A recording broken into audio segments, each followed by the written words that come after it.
So I just got done with my first load, and when I was headed to, oh, this is a little loud, sorry. I was headed to the dump site, loaded, and my steering wheel was kind of shaking, and the truck was kind of going like this. And I was like, oh, I think I got a flat.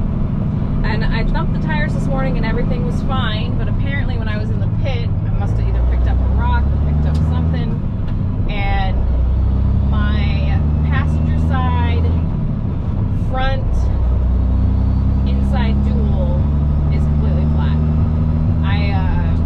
After I dumped out, I decided to thump my tires again because the truck just didn't feel right, and lo and behold, I found a flat tire. Hopefully it's an easy fix. I don't know. I didn't find anything stuck in the tire, but it could have been underneath, of course. But yeah, so now I'm just heading over to Les Schwab. I don't have a tire guy yet because I'm so new, you know, to this owner-operator stuff. And I guess the only place I know that fixes truck tires is Les Schwab, so that's where I'm going. So I'll show you guys the tire when I get in there and get parked.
So this is what it's supposed to look like.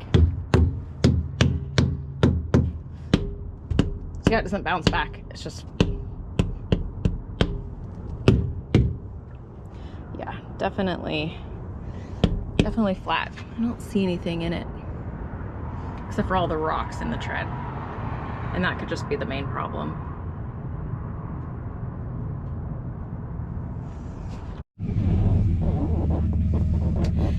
Okay guys, so I know I said I was going to Les Schwab, and I went there.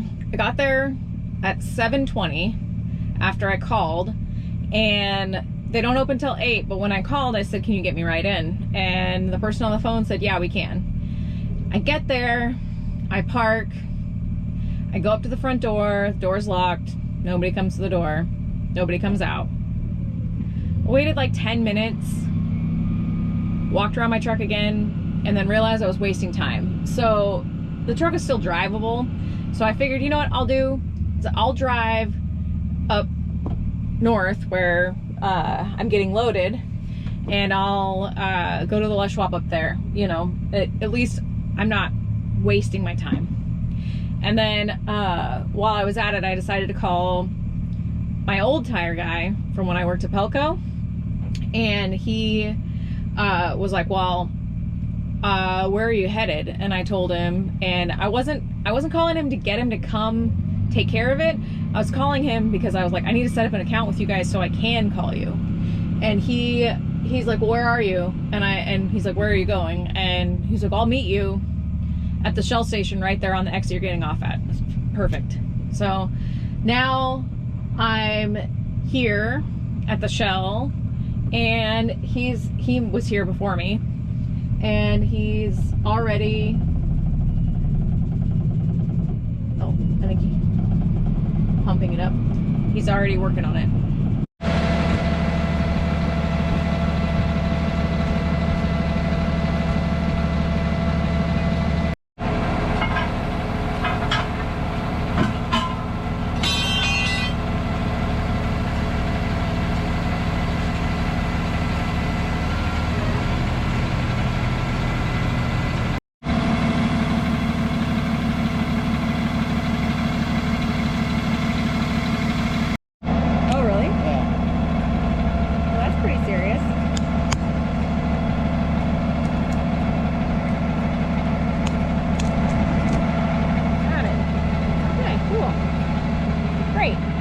Amazing.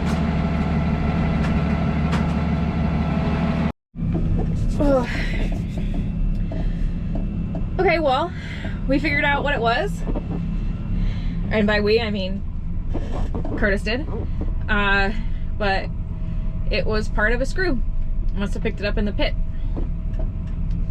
But now I have this little screw here, and it's freaking freezing outside.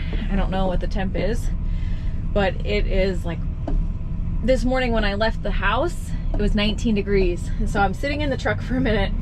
He's getting ready to patch the tire. It was freaking freezing out there.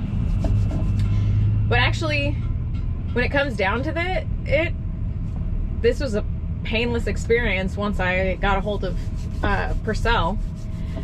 So if you guys need a tire guy and you're in the Northwest, I would contact Purcell, definitely. And Curtis, I've obviously used other tire guys at Purcell when I worked at Pelco, but Curtis is the best. He's so great, and he goes way out of his way to help people, and I really appreciate that. He saved my day here. That way I didn't have to sit at Les Schwab for hours. So I'm very lucky.